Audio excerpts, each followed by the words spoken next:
tesori, in questo video andrò a leggere un racconto libero dai diritti del copyright di Iginio Tarchetti. Il racconto si intitola Un osso di morto. Non ho un libro cartaceo, per cui leggerò davanti a me sulla mia applicazione di libri sul computer. Spero che troviate questa lettura rilassante e molto adatta al periodo in cui questo video è uscito. Niente vieta che per gli appassionati del genere possiate gradire questo video anche in tempi diversi rispetto al periodo dei morti. Il racconto si intitola Un osso di morto, per cui mettetevi comodi e rilassatevi.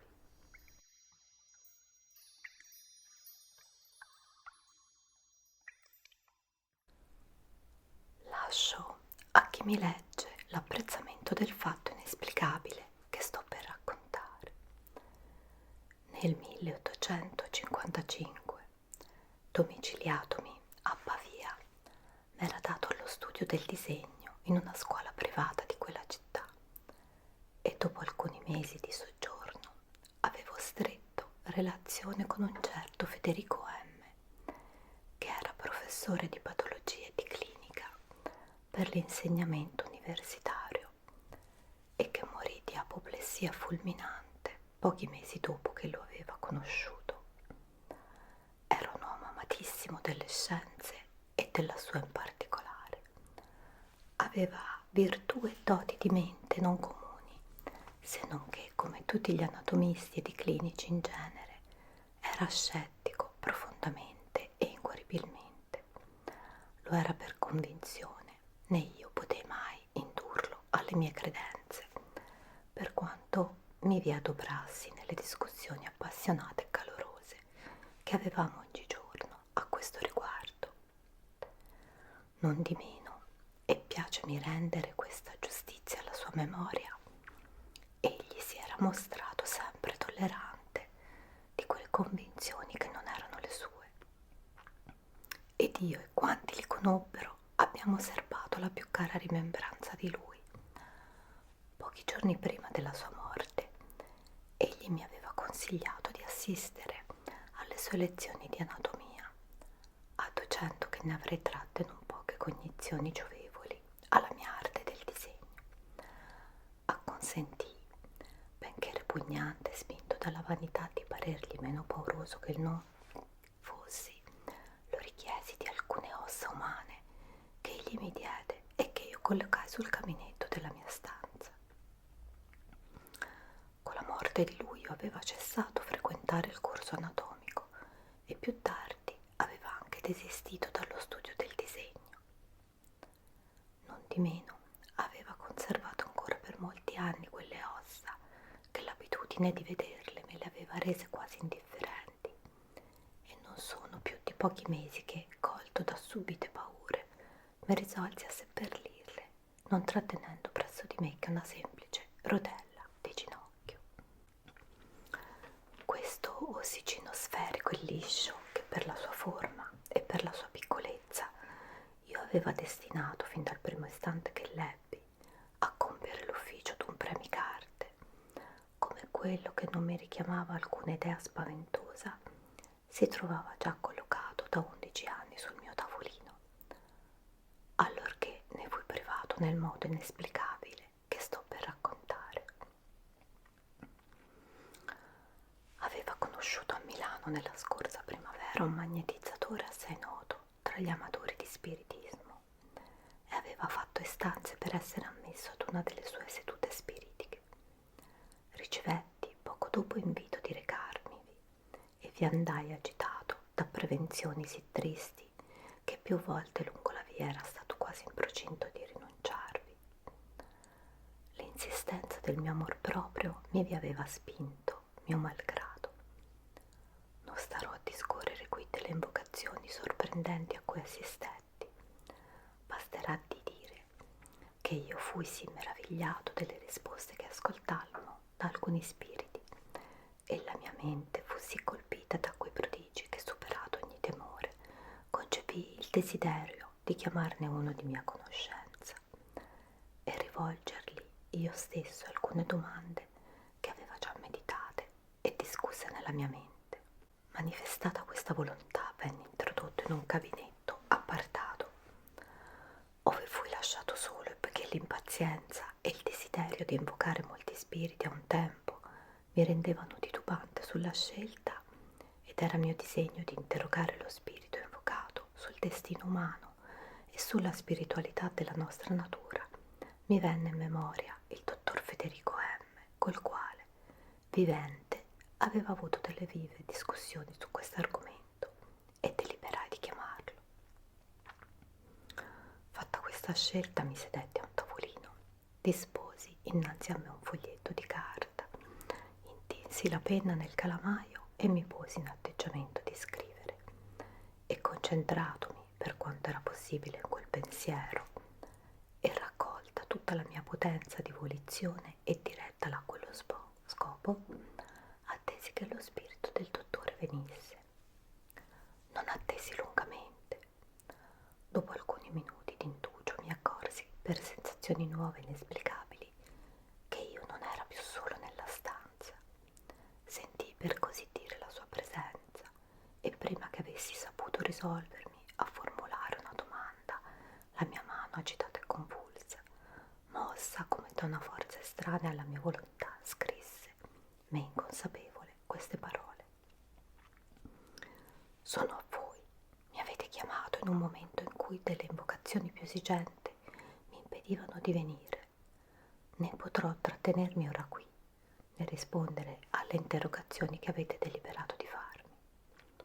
Non di meno vi ho obbedito per compiacervi e perché aveva bisogno io stesso di voi, ed era un gran tempo che cercava il mezzo di mettermi in comunicazione col vostro spirito.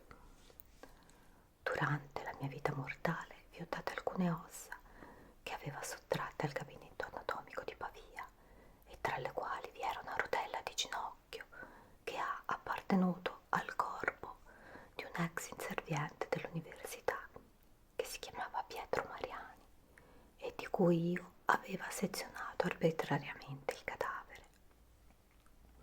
Sono ora 11 anni che gli mette alla tortura il mio spirito per riavere quell'ossicina inconcludente, né cessa di rimproverarmi amaramente quell'atto, di minacciarmi e di insistere per la restituzione della sua rotella.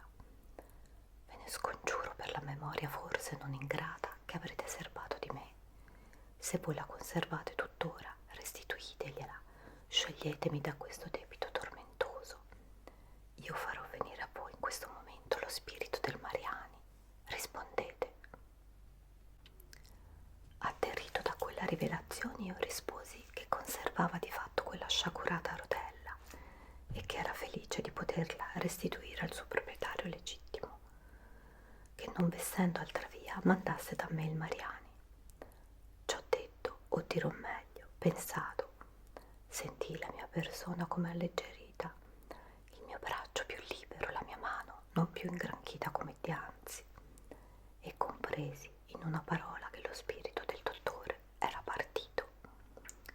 Stetti allora un altro istante ad attendere. La mia mente era in uno stato di esaltazione impossibile a definirsi.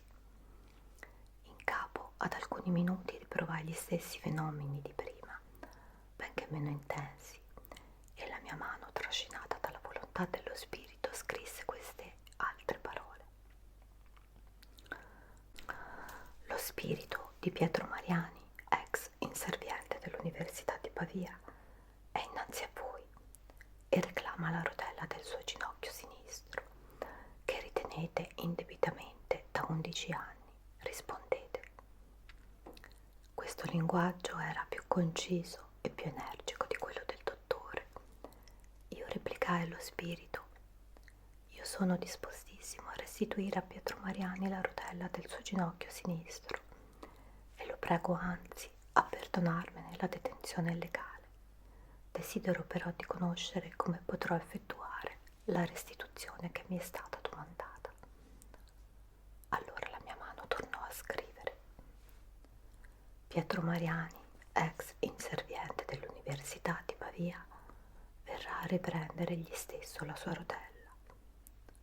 Quando? Chiesi io atterrito, e la mano vergò istantaneamente una sola parola: stanotte.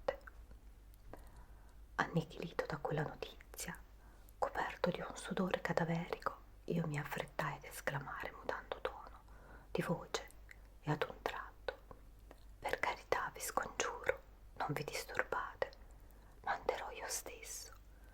Vi saranno altri mezzi meno incomodi. Ma non aveva finito la frase che mi accorsi, per le sensazioni già provate dapprima, che lo spirito di Mariani si era allontanato e che non v'era più mezzo ad impedire la sua venuta. È impossibile che io possa rendere qui con le parole l'angoscia delle sensazioni che provai in quel momento. Io ero in preda ad un panico spaventoso. Uscii da quella casa mentre gli orologi della città suonavano la mezzanotte. Le vie erano deserte, i lumi delle finestre spenti, le fiamme nei fanali offuscate da un nebbione fitto e pesante. Tutto mi pareva più tetro del solito. Camminai per un pezzo senza sapere dove dirigermi. Un istinto più potente della mia volontà mi allontanava dalla mia abitazione. Ove attingere il coraggio di andarvi. Io avrei voluto ricevere in quella notte la visita di uno spettro. Ove attingere il coraggio di andarvi. Io avrei dovuto ricevere in quella notte la visita di uno spettro. Era un'idea da morirne, era una prevenzione troppo terribile.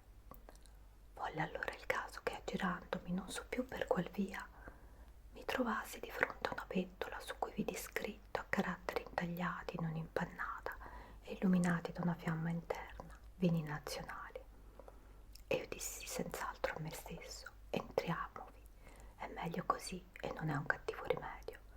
Cercherò nel vino quell'ardimento che non ho più il potere di chiedere alla mia ragione. E cacciatomi in un angolo d'una stanzaccia sotterranea, domandai alcune bottiglie di vino che bevetti con avidità, benché ripugnante per abitudine all'abuso di quel liquore. Ottenni l'effetto che aveva desiderato. Ad ogni bicchiere bevuto il mio timore svaniva sensibilmente, i miei pensieri si dilucidavano, le mie idee parevano riordinarsi, quantunque con un disordine nuovo, e a poco riconquistai talmente il mio coraggio che resi meco stesso del mio terrore, e mi alzai e mi avviai risoluto verso casa. Giunto in stanza un po' barcollante per il troppo vino bevuto, accesi il lume, mi spogliai per metà, mi cacciai a precipizio nel letto, chiusi un occhio poi un altro e tentai di addormentarmi. Ma era intarno, mi sentivo assopito, irrigidito, catalettico, impotente a muovermi. Le coperte mi pesavano addosso e mi avviluppavano e mi investivano come fossero di metallo fuso, e durante quell'assopimento incominciai ad avvedermi che dei fenomeni singolari si compievano intorno a me. Dallo cignolo della candela che mi pareva avere spento, che era d'altronde una stearica pura, si sollevavano in giro delle spire di fumo sì fitte e sì nere, che raccogliendosi sotto il soffitto lo nascondevano e assumevano apparenza di una cappa pesante di piombo.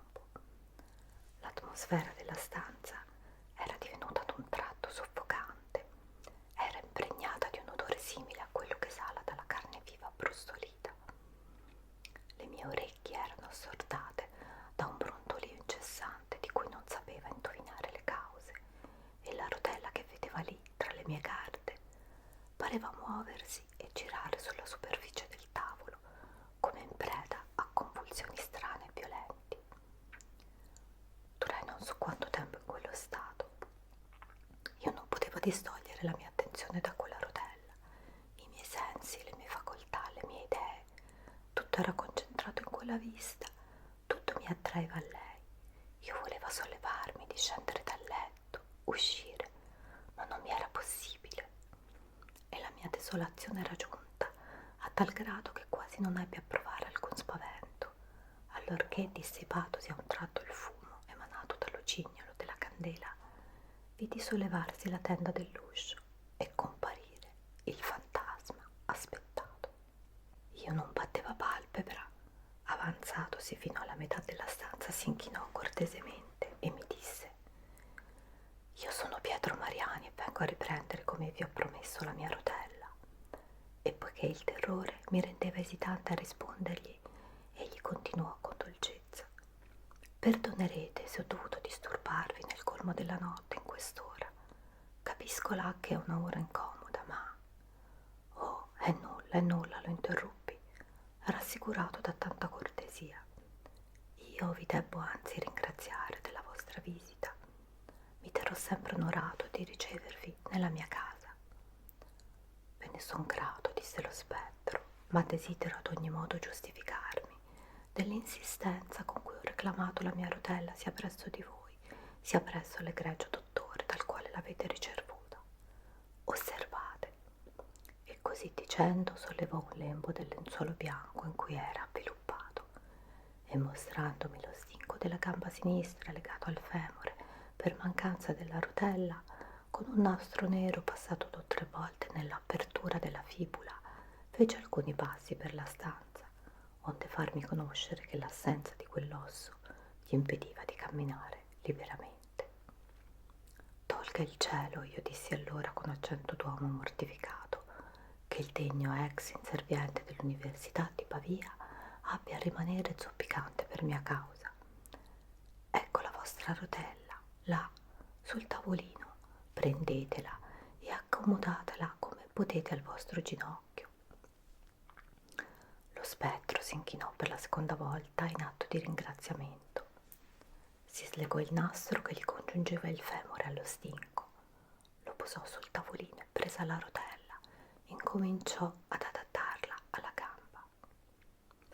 «Che notizie ne recate dall'altro mondo?» io chiesi allora, vedendo che la conversazione languiva durante quella sua occupazione. Ma egli non rispose alla mia domanda ed esclamò con aspetto attristato: «Questa rotella è alquanto deteriorata, non ne avete fatto un buon uso?» «Non credo», io dissi, «ma forse che le altre vostra ossa son più solide». E gli tacque ancora, si inchinò la terza volta per salutarmi e, quando fu sulla soglia dell'uscio, rispose chiudendone l'imposta dietro di sé: «Sentite se le mie altre ossa non sono più solide». E pronunciando queste parole percorse il pavimento col piede con tanta violenza che le pareti ne tremarono tutte, e a quel rumore mi scossi e mi svegliai. E appena desto intesi che era la portinaia che picchiava all'uscio e diceva: «Son io, si alzi, mi venga ad aprire». «Mio Dio!» esclamai allora, fregandomi gli occhi col rovescio della mano. Era dunque un sogno, nient'altro che un sogno. Che spavento! Sia lodato il cielo, ma quale insensatezza credere allo spiritismo, ai fantasmi. E infilzati in fretta i calzoni, corsi ad aprire l'uscio, e poiché il freddo mi consigliava a ricacciarmi sotto le coltri, mi avvicinai al tavolino per posarvi la lettera sotto il premicarte. Ma quale fu il mio terrore quando vidi sparita la rotella e al suo posto trovai il nastro nero che vi aveva lasciato Pietro Mariani.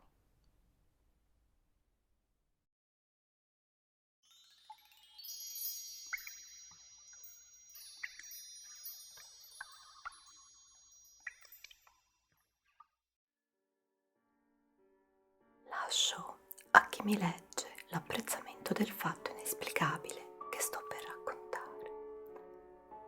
Nel 1855, domiciliatomi a Pavia, m'era dato allo studio del disegno in una scuola privata di quella città, e dopo alcuni mesi di soggiorno avevo stretto relazione con un certo Federico M., che era professore di patologia e di clinica per l'insegnamento universitario e che morì sia fulminante pochi mesi dopo che lo aveva conosciuto.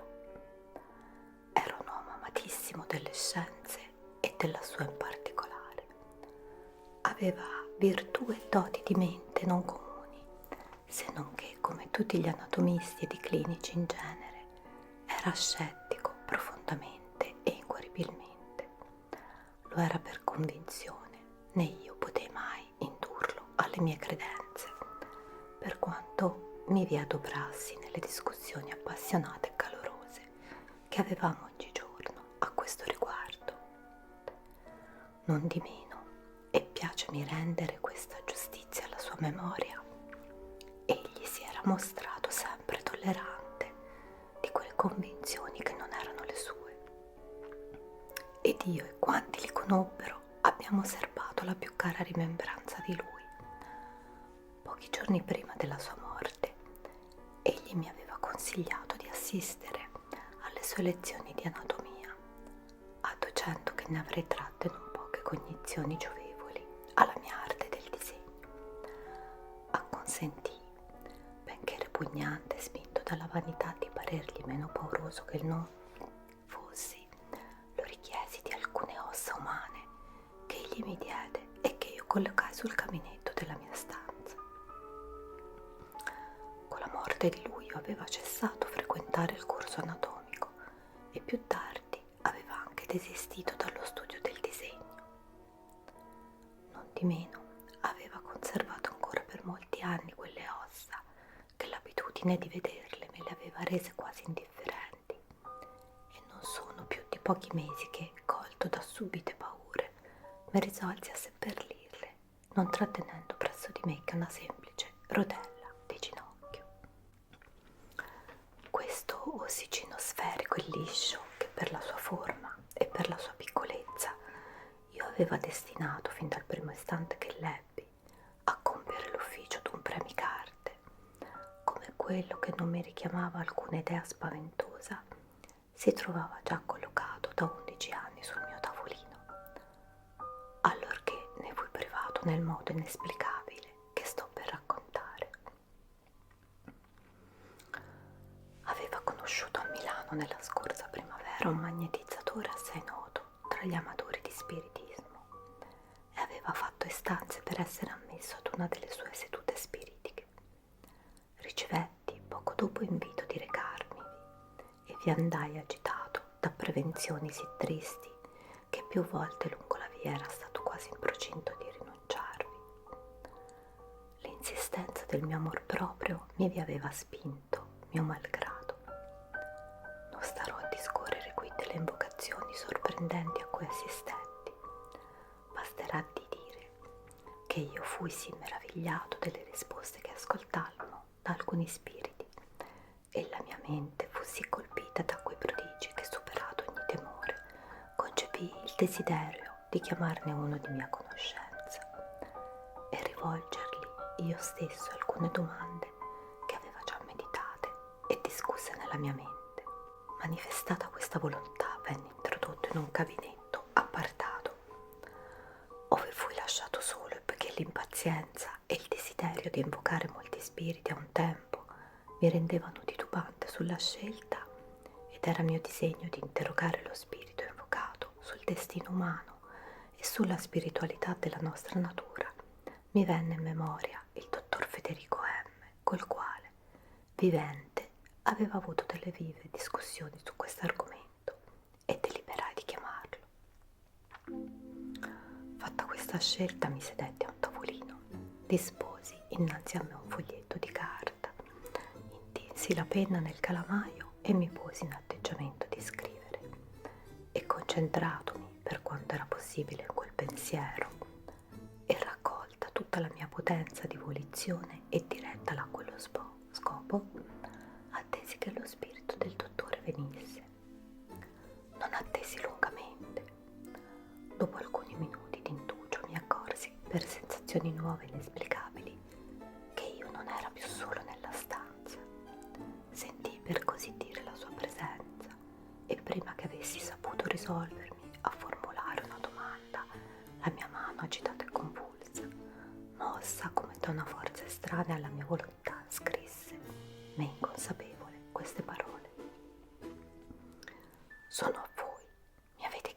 in un momento in cui delle invocazioni più esigenti mi impedivano di venire. Né potrò trattenermi ora qui e rispondere alle interrogazioni che avete deliberato di farmi. Non di meno vi ho obbedito per compiacervi e perché aveva bisogno io stesso di voi, ed era un gran tempo che cercava il mezzo di mettermi in comunicazione col vostro spirito. Durante la mia vita mortale vi ho date alcune ossa che aveva sottratte al gabinetto anatomico di Pavia, e tra le quali vi era una rotella di ginocchio che ha appartenuto al corpo di un ex inserviente dell'università che si chiamava Pietro Mariani e di cui io aveva sezionato arbitrariamente il cadavere. Sono ora 11 anni che gli mette alla tortura il mio spirito per riavere quell'ossicino inconcludente, né cessa di rimproverarmi amaramente quell'atto, di minacciarmi e di insistere per la restituzione della sua rotella. Ve ne scongiuro per la memoria forse non ingrata che avrete serbato di me. Se voi la conservate tuttora, restituitegliela, scioglietemi da questo debito tormentoso. Io farò venire a voi in questo momento lo spirito del Mariani. Rispondete. Atterrito da quella rivelazione, io risposi che conservava di fatto quella sciagurata rotella e che era felice di poterla restituire al suo proprietario legittimo, che non vessendo altra via mandasse da me il Mariani. Ciò detto, o dirò meglio, pensato, sentii la mia persona come alleggerita, il mio braccio più libero, la mia mano non più ingranchita come dianzi, e compresi in una parola che lo spirito del dottore era partito. Stetti allora un altro istante ad attendere. La mia mente era in uno stato di esaltazione impossibile a definirsi. In capo ad alcuni minuti riprovai gli stessi fenomeni di prima, benché meno intensi, e la mia mano, trascinata dalla volontà dello spirito, scrisse queste altre parole. Lo spirito di Pietro Mariani, ex inserviente dell'Università di Pavia, è innanzi a voi e reclama la rotella del suo ginocchio sinistro, che ritenete indebitamente da 11 anni. Rispondete. Questo linguaggio era più conciso e più energico di quello del dottore. Io replicai allo spirito: io sono dispostissimo a restituire a Pietro Mariani la rotella del suo ginocchio sinistro e lo prego anzi a perdonarmene la detenzione illegale. Desidero però di conoscere come potrò effettuare la restituzione che mi è stata domandata.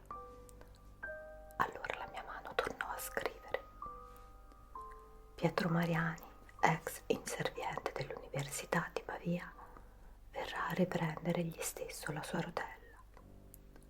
Quando chiesi io atterrito, e la mano vergò istantaneamente una sola parola: stanotte.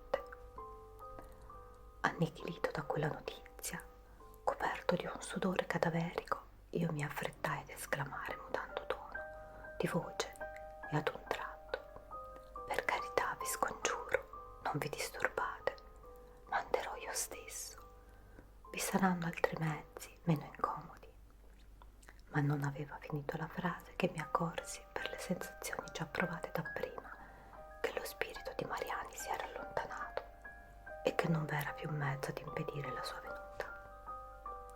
È impossibile che io possa rendere qui con le parole l'angoscia delle sensazioni che provai in quel momento. Io ero in preda ad un panico spaventoso. Uscii da quella casa mentre gli orologi della città suonavano la mezzanotte. Le vie erano deserte, i lumi delle finestre spenti, le fiamme nei fanali offuscate da un nebbione fitto e pesante. Tutto mi pareva più tetro del solito. Camminai per un pezzo senza sapere dove dirigermi. Un istinto più potente della mia volontà mi allontanava dalla mia abitazione. Ove attingere il coraggio di andarvi. Io avrei voluto ricevere in quella notte la visita di uno spettro. Ove attingere il coraggio di andarvi. Io avrei dovuto ricevere in quella notte la visita di uno spettro. Ero un'idea da morirne, prevenzione troppo terribile. Volle allora il caso che, aggirandomi non so più per qual via, mi trovassi di fronte a una pentola su cui vidi scritto a caratteri intagliati in un'impannata e illuminati da una fiamma interna: vini nazionali. E io dissi senz'altro a me stesso: entriamovi, è meglio così e non è un cattivo rimedio. Cercherò nel vino quell'ardimento che non ho più il potere di chiedere alla mia ragione.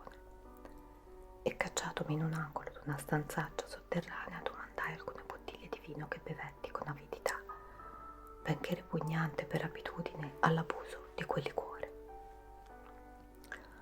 Ottenni l'effetto che aveva desiderato. Ad ogni bicchiere bevuto il mio timore svaniva sensibilmente, i miei pensieri si dilucidavano, le mie idee parevano riordinarsi, quantunque con un disordine nuovo, e a poco riconquistai talmente il mio coraggio che resi meco stesso del mio terrore, e mi alzai e mi avviai risoluto verso casa. Giunto in stanza un po' barcollante per il troppo vino bevuto, accesi il lume, mi spogliai per metà, mi cacciai a precipizio nel letto, chiusi un occhio poi un altro e tentai di addormentarmi. Ma era indarno, mi sentivo assopito, irrigidito, catalettico, impotente a muovermi. Le coperte mi pesavano addosso e mi avviluppavano e mi investivano come fossero di metallo fuso, e durante quell'assopimento incominciai ad avvedermi che dei fenomeni singolari si compievano intorno a me. Dal lucignolo della candela che mi pareva avere spento, che era d'altronde una stearica pura, si sollevavano in giro delle spire di fumo sì fitte e sì nere, che raccogliendosi sotto il soffitto lo nascondevano e assumevano apparenza di una cappa pesante di piombo. L'atmosfera della stanza era divenuta ad un tratto soffocante, era impregnata di un odore simile a quello che esala dalla carne viva brustolita. Le mie orecchie erano assordate da un brontolio incessante di cui non sapeva indovinare le cause, e la rotella che vedeva lì tra le mie carte pareva muoversi e girare sulla superficie del tavolo come in preda a convulsioni strane e violenti. Durai non so quanto tempo in quello stato. Io non potevo distogliere la mia attenzione da quella rotella, i miei sensi, le mie facoltà, le mie idee, tutto era concentrato in quella vista, tutto mi attraeva a lei. Io volevo sollevarmi, discendere dal letto, uscire, ma non mi era possibile, e la mia desolazione era giunta a tal grado che quasi non ebbi a provare alcun spavento, allorché, dissipatosi a un tratto il fumo emanato dal lucignolo della candela, vidi sollevarsi la tenda dell'uscio e comparire il fantasma aspettato. Io non batteva palpebra. Avanzatosi fino alla metà della stanza, si inchinò cortesemente e mi disse: «Io sono Pietro Mariani e vengo a riprendere, come vi ho promesso, la mia rotella». E poiché il terrore mi rendeva esitante a rispondergli, egli continuò con dolcezza: «Perdonerete se ho dovuto disturbarvi nel colmo della notte in quest'ora. Capisco là che è una ora incomoda, ma...» «Oh, è nulla», lo interruppi, rassicurato da tanta cortesia. «Io vi debbo anzi ringraziare della vostra visita. Mi terrò sempre onorato di ricevervi nella mia casa». «Ve ne son grato», disse lo spettro, «ma desidero ad ogni modo giustificarmi dell'insistenza con cui ho reclamato la mia rotella sia presso di voi, sia presso l'egregio dottore dal quale l'avete ricevuta. Osservate».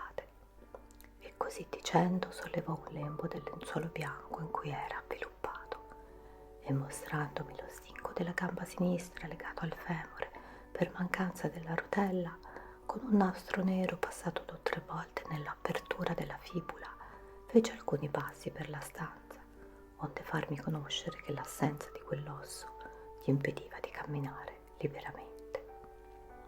«Tolga il cielo», io dissi allora con accento d'uomo mortificato, «che il degno ex inserviente dell'Università di Pavia abbia a rimanere zoppicante per mia causa. Ecco la vostra rotella, là, sul tavolino, prendetela e accomodatela come potete al vostro ginocchio». Lo spettro si inchinò per la seconda volta in atto di ringraziamento. Si slegò il nastro che gli congiungeva il femore allo stinco, lo posò sul tavolino e presa la rotella, incominciò ad adattarla alla gamba. Che notizie ne recate dall'altro mondo? Io chiesi allora, vedendo che la conversazione languiva durante quella sua occupazione. Ma egli non rispose alla mia domanda ed esclamò con aspetto attristato: questa rotella è alquanto deteriorata, non ne avete fatto un buon uso. Non credo, io dissi, ma forse che le altre vostre ossa sono più solide. Egli tacque ancora, si inchinò la terza volta per salutarmi e quando fu sulla soglia dell'uscio rispose chiudendo nell'imposta dietro di sé: sentite se le mie altre ossa non sono più solide.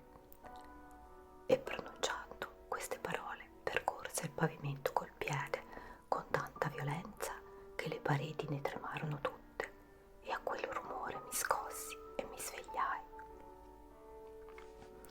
E appena desto intesi che era la portinaia che picchiava all'uscio e diceva: son io, si alzi, mi venga ad aprire.